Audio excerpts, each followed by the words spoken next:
Mas a gente escuta também, Tonho, as pessoas batendo cabeça nas redes sociais, nos comentários, até alguns ouvintes, com essa questão da previsão da meteorologia, né? E aí algumas pessoas dizem o seguinte: olha, o homem não sabe mais do que Deus, Deus vai mudar o tempo e tal, tal. Outro dia eu disse aqui, eu quero lembrar, é só a maneira que eu penso. Olha, não existe uma guerra, uma disputa de saber entre o homem e Deus, não.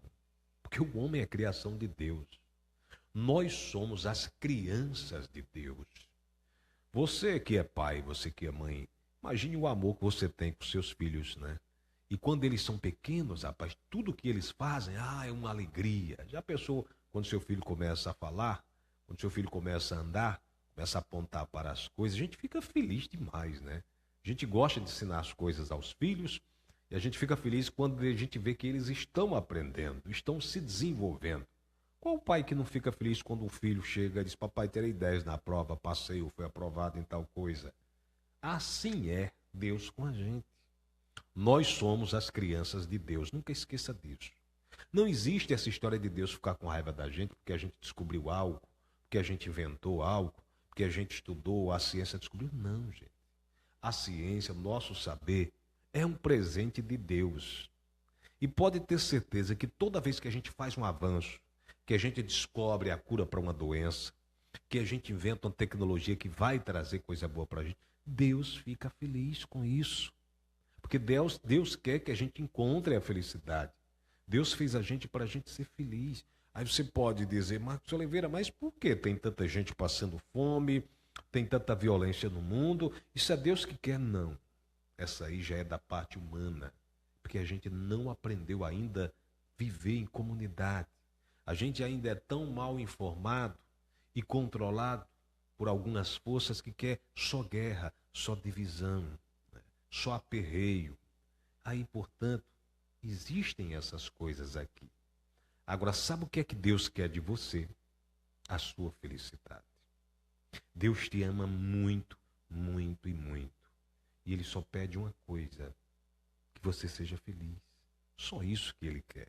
Então tá na hora da gente, eu sei que é uma questão de séculos, de entendimento que a gente tem. Eu cresci ouvindo isso, as pessoas dizendo: quando o homem quer saber mais do que Deus, ele muda os tempos. Como se Deus fosse criança, estivesse brincando de gato e rato com a gente, né? Tipo assim: ó, você não vai descobrir isso aqui não, porque eu vou mudar, viu? Você não vai, tal. Não é assim que Deus trata a gente. Deus trata a gente com muito amor, né? Muito mais do que você trata seus filhos pequenos. Eu duvido, se você é papai e mamãe, de quando seu filho faz uma descoberta, que você fica com raiva dele. Olha, meu filho já está começando a falar, eu vou mudar os tempos. Meu filho já começou a andar, isso não pode, ele vai querer ser igual a mim. Não, você pelo contrário fica feliz porque ele aprendeu a andar, porque ele aprendeu a falar. Assim também é Deus conosco, gente. Infelizmente, a dureza do coração humano, ao quando a gente descobre algo, a ciência, por exemplo, né, faz uma descoberta de uma vacina. Outro dia eu já falei sobre isso aqui.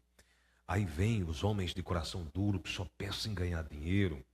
Eles investem, aí compra a patente daquela vacina, daquele remédio. Aí só pensa em ganhar dinheiro com aquilo. Aí diz: você tem dinheiro? Então você vai tomar a vacina. Você tem dinheiro? Então você tem um remédio, tem um tratamento. Você não tem dinheiro? Não, não. Então a gente não pode passar essa medicação, essa cura para você, não. É assim que o homem pensa. Mas não é assim que Deus pensa. Deus deu saber a cada um de nós. Foi para a gente viver feliz. Foi para a gente ajudar o outro. Foi para a gente descobrir, olha, e pode ter certeza, escreva essas palavras que eu estou aqui dizendo. O ser humano, se aprender a conviver entre si, sem a violência, sem o rancor, sem a divisão, olha, a gente vai descobrir tanta coisa maravilhosa. A gente vai descobrir cura para todas as nossas doenças. A gente vai fazer desse planeta um jardim feliz como Deus quer que ele seja. Se a gente resolver primeiro, essas questões internas de egoísmo, de lutar, de dividir com o outro, de querer que o outro se lasque para lá, de dizer que meu partido é o melhor, que a minha ideologia é que deve prevalecer, meu time de futebol é melhor do que o seu e o seu que se dane. Quando a gente resolver essas questões, quando a gente entender que se eu sou igual a você, que nós somos um, como Cristo já dizia há mais de 2000 anos, que quando eu descobrir algo, eu vou repassar isso para você. Então, quando a gente encontrar esse caminho, a gente vai encontrar a felicidade, viu? Nunca pense que Deus vai mudar os tempos, que Deus não quer que você descubra nada, que Deus tem raiva porque você é inteligente. Não, gente. Nunca pense dessa forma. Deus te ama. Você é parte dele. Você é filho, filha de Deus. Só para encerrar aqui esse comentário, lembre-se do que eu disse agora. Quando seus pequeninos começam a falar e andar, a alegria que você tem pelas suas descobertas, né? Assim é Deus conosco. Quando a gente descobre algo bom, agora ele fica triste. Quando a gente descobre algo bom e a gente vende isso para alguém, e a gente acha que eu sou isso, que eu sou tal, uma nação é mais do que a outra, então o outro fica morrendo de fome. As nações poderosas, ricas, militarmente poderosas, elas invadem países pequenos, tomam seus petróleos. Por exemplo, a África, né? Quem nunca viu aquelas cenas de países africanos morrendo de fome? Crianças negras passando fome, né? A eles vivem um continente rico, diamante, ouro, outros metais preciosos, muita água doce. Mas o que as nações ricas fizeram? Foram lá e cataram todos os seus recursos, né? Países europeus invadiram países africanos e passaram muito tempo lá, tirando toda a riqueza daquele povo. Aí depois foram embora e deixaram esse povo lá sem nada, apenas com armas. Aí as facções vão brigar entre si, por isso tem tanta guerra ali na África, por isso tem tanta fome. Eles tiraram todos os recursos de lá, os países europeus. Os países europeus são riquíssimos, são poderosíssimos, né? Os homens brancos europeus de colarinhos, de carrões e aviões importados, né? Esses homens invadiram países pequenos. Por exemplo, aqui na nossa América do Sul, no Brasil, outro dia minha menina chegou em casa dizendo: pai, eu não acho que foram os portugueses, essa história que português descobriu o Brasil está errado. Os índios já não viviam aqui. Ela chegou em casa outro tempo dizendo: diga verdade, você está certa. Quer dizer, português, que coisa que nós, homens brancos europeus, descobrimos a América do Sul, descobrimos. Que coisa, gente, está errado, né? Nós fomos invasores. Nós somos invasores dessa terra. Nós, homens brancos. Porque eu falo um português bonito, porque minha pele é branca, porque eu sou educado. Gente, você não passa de um invasor. É preciso que a gente entenda isso.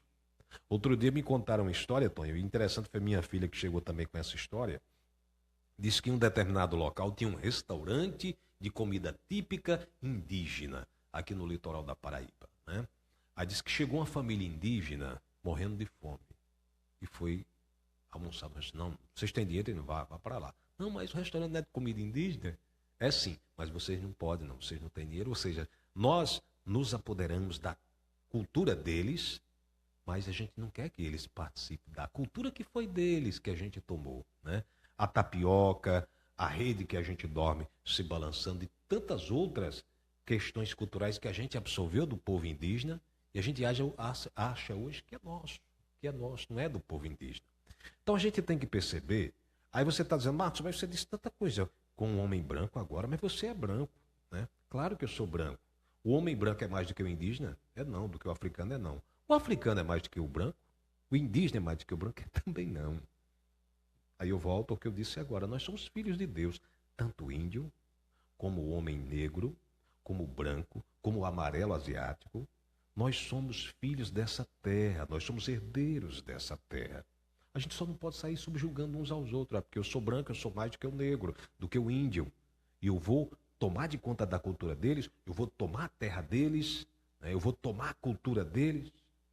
Porque eu sou branco, eu posso. Não é dessa forma, gente. É por isso que nós temos tanta guerra, né? E o país, essa semana eu vi uma reportagem, Tonho, de um fotógrafo, Salgado. Ele foi lá para o Amazonas e ele fez uma série de fotografias lindas, rapaz, do povo indígena. E aí no final ele dizia: olha, nós ainda temos o privilégio, os brasileiros, de conviver com esse povo no seu estado natural, né? Com o índio no seu estado natural, porque ainda temos tribos lá no Amazonas que ainda vivem naquele estágio primitivo deles, naquele estágio que a gente achava que era rude, Mas hoje a gente vê que é inteligente. Por que é inteligente, Marcos? Porque eles convivem com a natureza, não agride, não destrói essa natureza. Você já viu índio destruindo a Amazônia? Né? A não ser esses índios que a gente tenta que eles fiquem brancos, né? Fazendo com que eles absorvam a nossa cultura, inclusive nossas doenças e nossos erros. Mas o índio, no seu estado natural de ser, ele ama a floresta. Ele tem uma história de reconhecer que a floresta tem um espírito e que esse espírito é espírito criador. Então, um nome muito bonito que o indígena americano usava, que aparece em muitas músicas indígenas, é o Marreon. O que é Marreon? É o grande espírito da criação. É o Deus. É esse Deus que a gente acredita. Então, o índio, ele existe um grande espírito que criou tudo, a floresta, que a floresta sente, que a floresta traz o alimento e ele se sente parte da floresta. Tá na hora da gente começar a pensar nisso, viu? Tire essa história da cabeça de achar que o homem quer ser mais do que Deus, Deus quer ser mais do que o homem, nós somos parte de Deus, nós somos filhos de Deus e Deus fica muito feliz com cada descoberta que a gente faz.